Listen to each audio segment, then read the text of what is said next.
Salam sejahtera bagi kita semua yang diberkati Tuhan dan sungguh-sungguh menikmati kasih Tuhan dari hari ke hari dan menghayati itu semua di dalam kehidupannya. Jumpa kembali dalam kerinduan sebagai keluarga Allah dan kita akan tunduk di hadapan firman-Nya dalam renungan harian Toraya edisi Kamis 23 Februari 2023.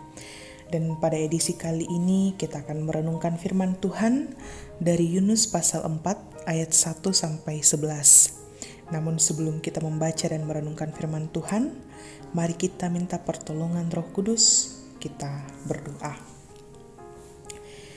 Ya Tuhan Allah kami yang ada di sorga, Engkau Allah yang layak kami sembah dan kami muliakan. Dalam perjumpaan kali ini Tuhan, kami rindu bimbingan-Mu, kami rindu Engkau menyapa kami lewat firman-Mu. Tuhan, Engkau sendiri yang akan menolong kami dalam menyiapkan hati kami, pikiran kami dan seluruh jiwa kami, agar kami boleh fokus dan boleh mengerti akan firman-Mu ini. Ya Roh Kudus, bimbing kami. Dalam nama anak-Mu Yesus Kristus kami berdoa. Amin. Bapak, Ibu, serta saudara-saudara yang terkasih, kita akan membaca Yunus pasal 4 ayat 1 hingga ayat 11. Firman Tuhan, Yunus belajar menginsyafi bahwa Allah mengasihi bangsa-bangsa lain. Tetapi hal itu sangat mengesalkan hati Yunus, lalu marahlah ia. Dan berdoalah ia kepada Tuhan, katanya, "Ya Tuhan, bukankah telah kukatakan itu ketika aku masih di negeriku? Itulah sebabnya maka aku dahulu melarikan diri ke Tarsis. Sebab aku tahu bahwa Engkaulah Allah yang pengasih dan penyayang, yang panjang sabar dan berlimpah kasih setia, serta yang menyesal karena malapetaka yang hendak didatangkannya. Jadi sekarang ya Tuhan, cabutlah kiranya nyawaku, karena lebih baik aku mati daripada hidup." Tetapi firman Tuhan, "Layakkah engkau marah?" Yunus telah keluar meninggalkan kota itu dan tinggal di sebelah timurnya. Ia mendirikan di situ sebuah pondok dan ia duduk di bawah naungannya menantikan apa yang akan terjadi atas kota itu. Lalu atas penentuan Tuhan Allah, tumbuhlah sebatang pohon jarak melampaui kepala Yunus untuk menaunginya, agar ia terhibur daripada kekesalan hatinya. Yunus sangat bersuka cita karena pohon jarak itu. Tetapi keesokan harinya, ketika fajar menyingsing, atas penentuan Allah datanglah seekor ulat yang menggerek pohon jarak itu sehingga layu. Segera sesudah matahari terbit, maka atas penentuan Allah bertiuplah angin timur yang panas terik, sehingga sinar matahari menyakiti kepala Yunus. Lalu rebahlah ia lesu dan berharap supaya mati, katanya, "Lebih baiklah aku mati daripada hidup." Tetapi berfirmanlah Allah kepada Yunus, "Layakkah engkau marah karena pohon jarak itu?" Jawabnya, "Selayaknya lah aku marah sampai mati." Lalu Allah berfirman, "Engkau sayang kepada pohon jarak itu yang untuknya sedikit pun engkau tidak berjerih payah dan yang tidak engkau tumbuhkan, yang tumbuh dalam satu malam dan binasa dalam satu malam pula. Bagaimana tidak aku akan sayang kepada Niniwe, kota yang besar itu, yang berpenduduk lebih dari 120.000 orang, yang semuanya tak tahu membedakan tangan kanan dari tangan kiri, dengan ternaknya yang banyak." Amin, firman Tuhan. Saudara-saudara yang terkasih dalam Yesus Kristus, dari pembacaan kita pagi hari ini, kita akan bersama-sama merenungkannya dalam topik "Rancanganmu bukan rancanganku".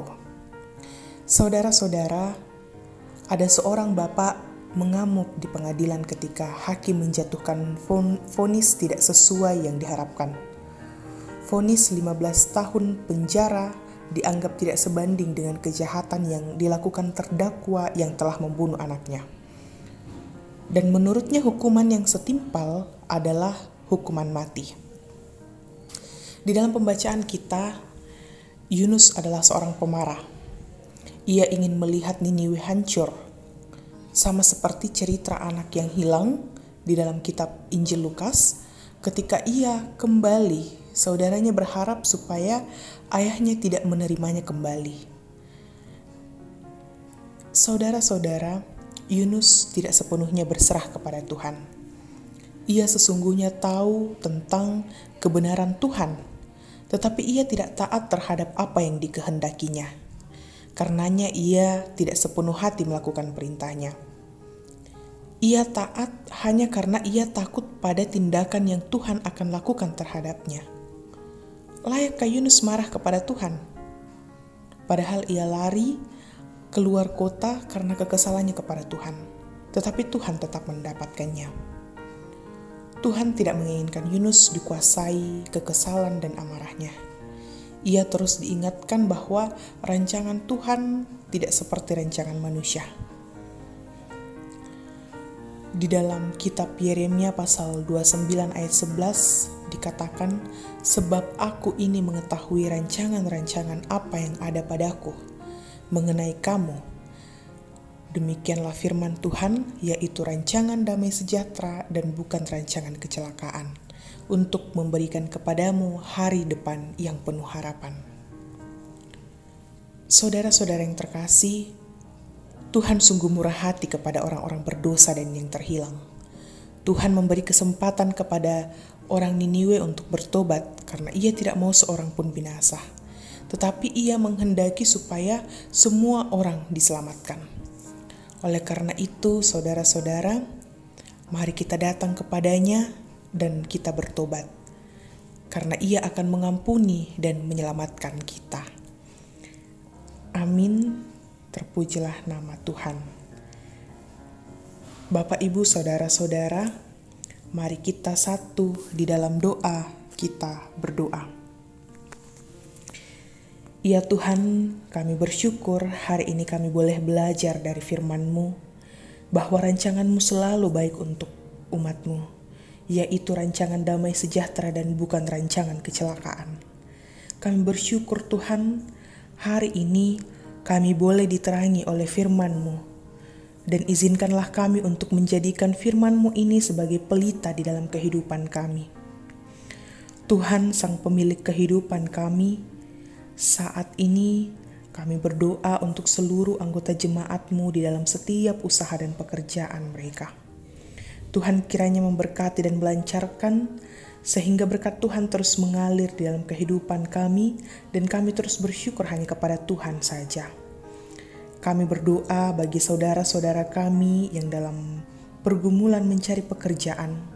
Tuhan berkati dan bukakan jalan bagi mereka, agar mereka boleh mendapatkan pekerjaan, dan itu semua untuk kemuliaan nama-Mu. Ya Tuhan, Allah Bapa kami dalam kerajaan sorga, kami juga berdoa untuk saudara-saudara kami yang dalam kelemahan tubuh. Hadirlah bersama mereka Tuhan, dan biarlah kasih-Mu boleh mereka rasakan di dalam kehidupan mereka. Allah Bapa kami dalam kerajaan sorga, seluruh kehidupan kami serahkan ke dalam tangan pengasihan-Mu. Biarlah Tuhan yang akan terus bersama-sama dengan kami di dalam setiap aktivitas dan pekerjaan kami.